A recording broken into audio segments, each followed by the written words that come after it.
Alright, so I'm going to show y'all how to shorten a frame on a International 4300. This used to have a propane bottle, welding bottle bed on it, and whenever they redo their trucks, they get a new one, take the old bed off, put it on the new one. So this is just they sell them like this, and we get them pretty cheap. So we shorten them and put flatbeds on them. So to get started, before you do anything, you need to figure out how far your bed needs to be. So we're doing a 10-foot bed. So we're gonna mark back here to cut. So this right here will actually be your frame mark, or the center of your axle. But what we'll do is we got that figured out. So all this stuff's got to come undone.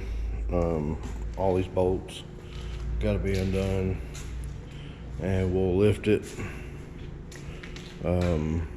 separate the axle from the frame, and then we'll start pulling the truck back, and it'll put it where it needs to be, and then we can cut new holes and put it all back together. So first thing I did was I took the drive shaft off so it wouldn't be in the way, and all that has to come out. There was a cross member here and some little boxes and stuff here on the side I've already cut off. But all right, other than that, I'll get started. It's just gonna be a kind of a speed through video, and I'll stop and throw some detail in here and there. But hope you enjoy.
All right, as you can see, got it all separated.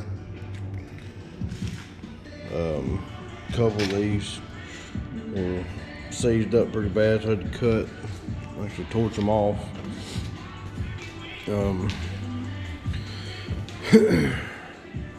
So the next step is to make a stencil.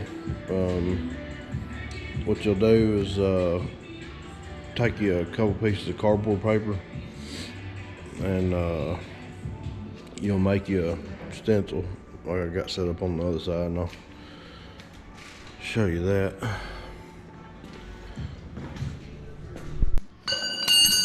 All right. So what you're gonna do is you're gonna tape them all together like this, and you're gonna want to roll them. This is how you'll get your reference for down there. It'll be the same as if you do it like this. Run this edge all the way to the edge of this frame, and then get you some of these clips or however you want to tape them down, and basically these all go straight through. So it'll take you like a round ball peen hammer or something, and when you take a light and shine behind it, you'll be able to see the holes from the next one. You'll be able to see what holes are where, and how you need to set it up. But it's just all go right together. But right here, I've got to make another one.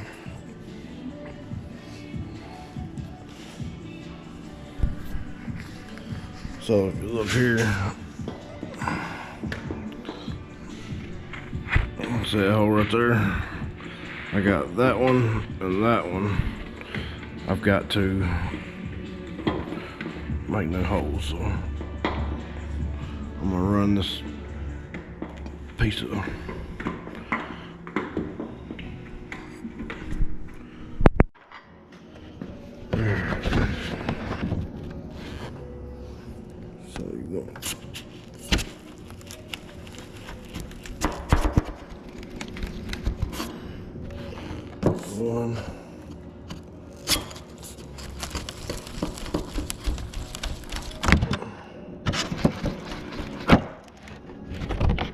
So when you mark your holes, you'll have an exact spot of where everything goes. So now, this one's already got center marked. So that, I'm just gonna move it to right here at my center mark. I'm gonna line it right up and then put it all back together and then start marking my holes for the cuts. Now, pro tip, you don't have to make two of these for driver and passenger side. All you gotta do is flip it over the other way and basically take it like this and just set it over to the other side. And those holes are all gonna line up the same as the other side. The only holes that won't be there will be these two, because these don't need them. Wait, hold on. No, the only two that won't be there are these two. These two will be the same. You can see them right there. They'll line right up on the other side, because this one's got one there, one here, and only one on this side.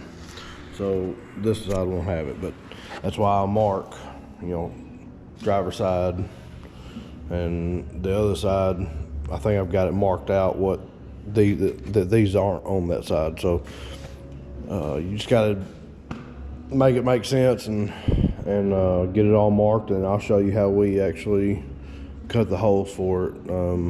Takes quite a while, but it's very all right. And as soon as I get this all marked and set up, I'll show you the process we use to cut the holes. You can either torch them or you can use one of these.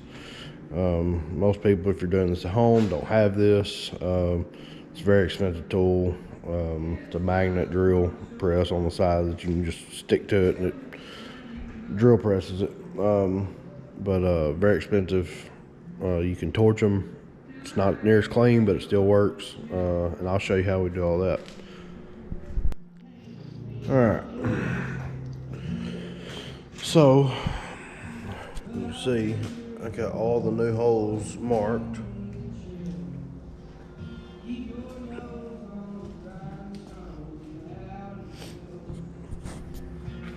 So in some cases, you know, I do a couple of these, you know, every week or so. But in some cases, you may have a hole like this that is about half in here. In cases like that, the best thing to do is to weld the hole up. I mean, some cases, if you don't have to have it in that certain spot, and it'll miss holes if you move it forward or backwards an inch, you know, you can get by with that, but you can weld that up real quick and then put the new hole right through it. So every now and then I'll have one like that. So now I'm ready to start cutting holes. I'll get it set up and come right back. All right, so I think y'all might be able to see this. All right. This right here is a Hogan magnetic drill press. So it's got a switch over here. You switch it and the magnet comes on and she locks to the side of the truck. Basically, you just line up where your where you're gonna be cutting your hole. And this drill bit for these bolts are it's a 11/16 hole. Need a little cutting hole, and then you just turn it on. This right here presses it in and out, and just get to cutting. I'll cut the first one there.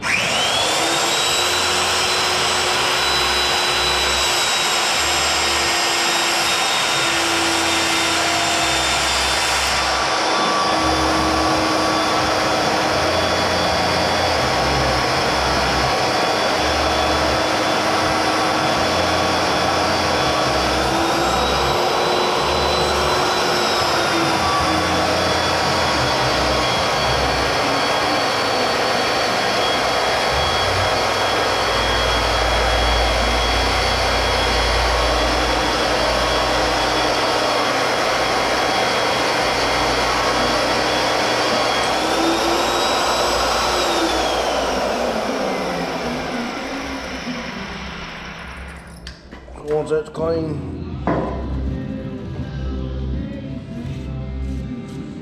move on to your next one. So as you can see, makes a perfect clean hole.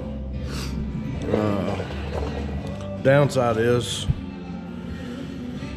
there's a lot of holes to cut. I mean, there's 4, 6, 24. Like 40 holes per, per frame. So, that takes a little while to do. So I'm gonna go ahead and do all those, and I'll be back.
Alright, so after getting all the holes drilled, looks like Swiss cheese. But so next thing you gotta do is we're gonna get a porta pyre, a little hydraulic jack deal.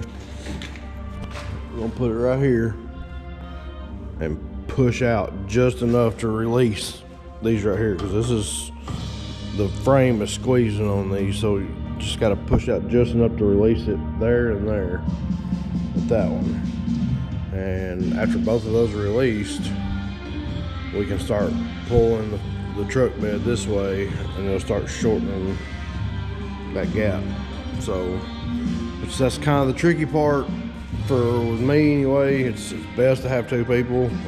I never have any help, so I've got to kind of scoot a little bit and then push this stuff forward, and then back up a little more and then scoot this stuff forward, and then putting the bolts and stuff in. You want to put one in, on each side with a nut to keep it in place so it don't move on you, and then go back here and put a couple back there and back and forth. And you just gotta this tool here is one of your best friends, because you want to get like these two holes here. If you can see that, those don't line up. This right here is forced into place, and you're gonna have to have that for the most part to get all this stuff lined up. And it's kind of a pain, but part of it. But yeah, I'll video the kind of back and forth deal, and speed it up. But yeah, so we'll get that and just about be ready to cut off the rear end.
Should be lined up.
So I got the first one in.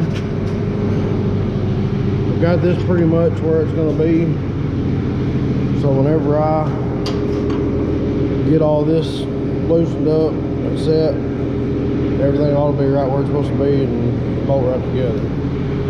So I'll do a little speed up past this.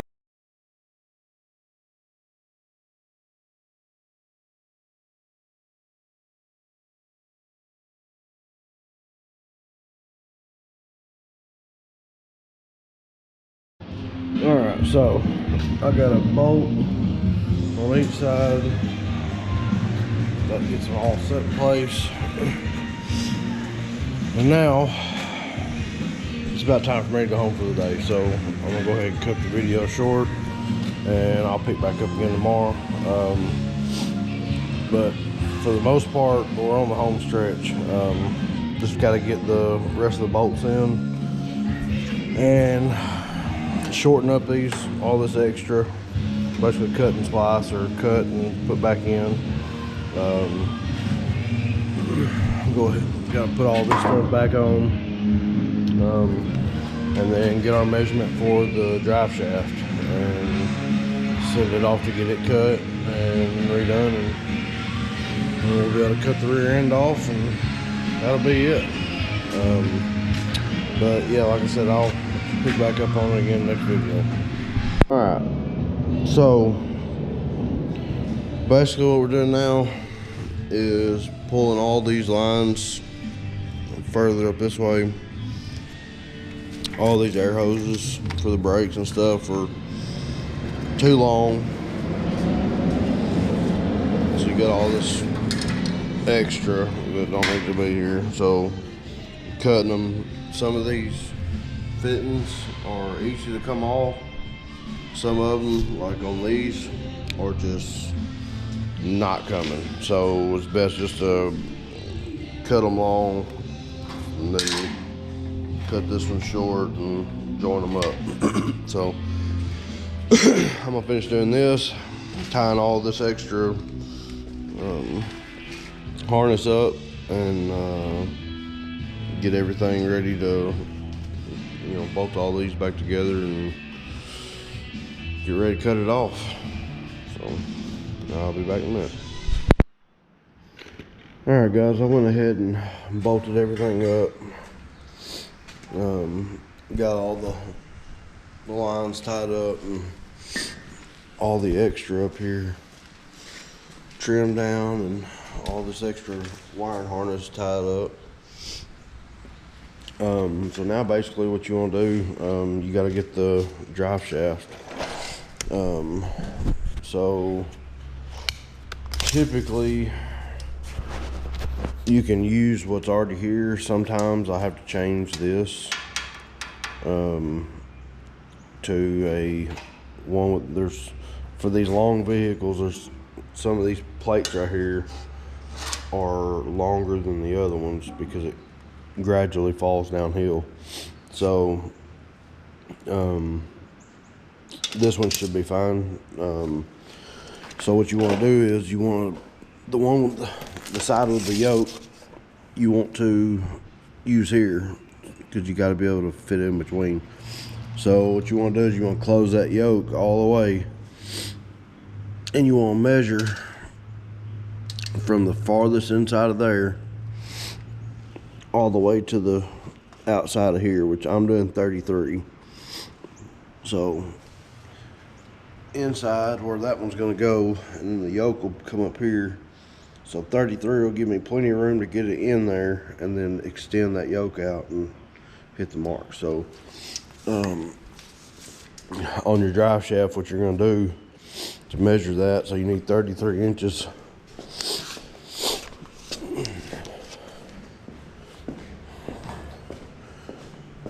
You're going to measure the total length of this from outside edge to this edge, and that's how you're going to, and then you minus the 33. So the one I sent off to have done, I had to take off 16 inches off of it to get that length. So you want to make sure it's completely closed when you do that, or it ain't gonna come out right. So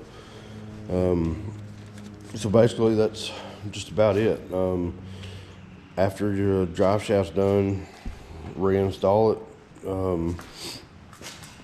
and then so with this truck we're doing, I usually build a flatbed for them, but this one we're actually sending off to have a brand new dump bed put on it.